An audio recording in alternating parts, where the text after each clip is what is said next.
ಜಿ5 ಇರುವಾಗ ನೀವು ನಿಮ್ಮ ನೆಚ್ಚಿನ ಶೋಗಳನ್ನ ಎಂದಿಗೂ ಮಿಸ್ ಮಾಡಿಕೊಳ್ಳುವುದಿಲ್ಲ. ಅದು ಸಂಪೂರ್ಣ ಉಚಿತವಾಗಿ.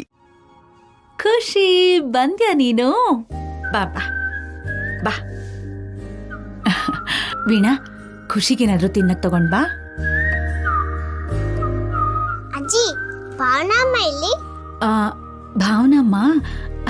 ಭಾವನಮ್ಮ ನಿದ್ದೆ ಮಾಡ್ತಿದ್ದಾಳೆ ಕಂದ. ಸ್ಕೂಲ್ ಎಲ್ಲ ಹೇಗಿತ್ತು? ಪಾಠ ಎಲ್ಲ ಚೆನ್ನಾಗಿ ಹೇಳ್ಕೊಡ್ತಿದಾರಾ? ಅಜ್ಜಿ, ಚೆನ್ನಾಗಿ ಹೇಳ್ಕೊಡ್ತಿದ್ದಾರೆ. ಹೌದು, ನಿಮ್ ಟೀಚರ್ ಹೆಸರೇನು? ಶ್ವೇತಾ ಅಂತ. ಹೌದಾ?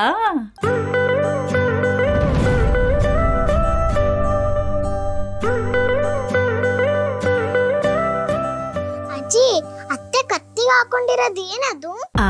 ಅದು ಶುರುವಾಯ್ತು ನಮ್ಮ ಚಿನ್ಕುಳಿ ಪ್ರಶ್ನೆಗಳು. ಅತ್ತೆ, ಊಟ ತಿನ್ನಿಸ್ತಾ ಅವಳ ಪ್ರಶ್ನೆಗಳಿಗೆ ಉತ್ತರ ಕೊಟ್ಕೊಳ್ಳಿ. ಆಯ್ತಾ? ಇನ್ನು ಇದೆಯಾ ಇಷ್ಟಿಷ್ಟುದ್ದ ಲಿಸ್ಟು? ವೀಣಾ, ಇದನ್ನ ನೀನ್ ಮಾಡು.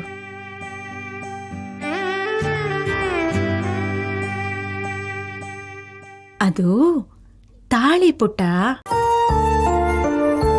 ಹೌದಾ? ಚಿಕ್ಕ ಮಕ್ಕಳು ಹಾಕೋಬೋದಾ? ಇಲ್ಲ ಇಲ್ಲ, ಅದು ದೊಡ್ಡೋರ್ ಮಾತ್ರ ಹಾಕೋಬೇಕು. ಮದ್ವೆ ಆದವ್ರು ಹಾಕೋತಾರೆ. ಹೌದಾ? ಹೌದು, ನಿನಗೇನಾಯ್ತು ಇವತ್ತು ಇದನ್ನೆಲ್ಲ ಕೇಳ್ತಾ ಇದೀಯಾ? ಯಾಕಂದ್ರೆ ಭಾವನಮ್ಮ ಕತ್ತಲು ಆ ಥರನೇ ಸರ ಇದೆ.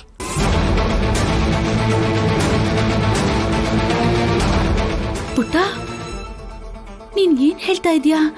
ಹೌದು ಅಜ್ಜಿ, ಈ ತರನೇ ತಾಯ್ತನ ಭಾವನಮ್ಮ ಹಾಕೊಂಡಿದ್ದಾರೆ. ಕೇಳಿದ್ದಕ್ಕೆ ದೇವಸ್ಥಾನದಲ್ಲಿ ಕೊಟ್ರು ಅಂದ್ರು.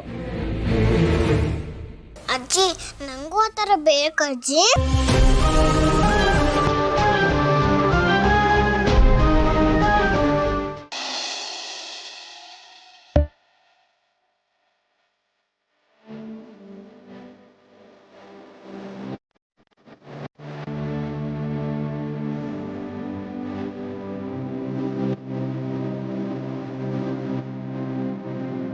ಭಾವನಾ, ಅಮ್ಮ,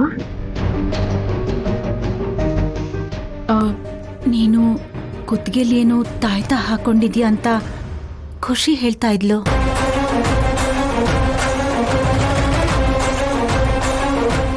ಅದು ಉತ್ಸವಕ್ಕೆ ಹೋಗಿದ್ವಲ್ಲಮ್ಮ, ಪೂಜೆಯಲ್ಲಿ ಕೊಟ್ಟಿದ್ರು, ಅದನ್ನೇ ಹಾಕೊಂಡಿದ್ದೀನಿ.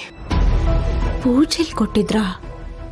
ಹಾಂ, ಅದು ಖುಷಿ ನನಗೂ ಬೇಕು ಅಂತ ಹಠ ಮಾಡ್ತಿದ್ಲು. ತಾಯ್ತ ಹಾಕ್ಕೊಂಡು ಹೋದರೆ ಸ್ಕೂಲ್ ಟೀಚರ್ಸ್ ಬೈತಾರಲ್ವಾ, ಅದಕ್ಕೆ ದೊಡ್ಡವ್ರು ಮಾತ್ರ ಹಾಕ್ಕೊಳ್ಳೋದು ಅಂತ ಹೇಳಿದೆ ಅವಳಿಗೆ. ಹೌದಾ? ನನ್ಗೊಂದು ಕ್ಷಣ ತುಂಬ ಭಯ ಆಗ್ಬಿಡ್ತು ಭಾವನಾ.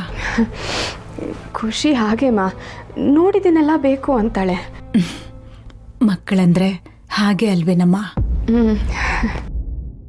ಜಿ5 ಆಪ್ ಡೌನ್ಲೋಡ್ ಮಾಡಿ ಎಲ್ಲಾ ಸಂಚಿಕೆಗಳನ್ನು ಸಂಪೂರ್ಣ ಉಚಿತವಾಗಿ ನೋಡಿ.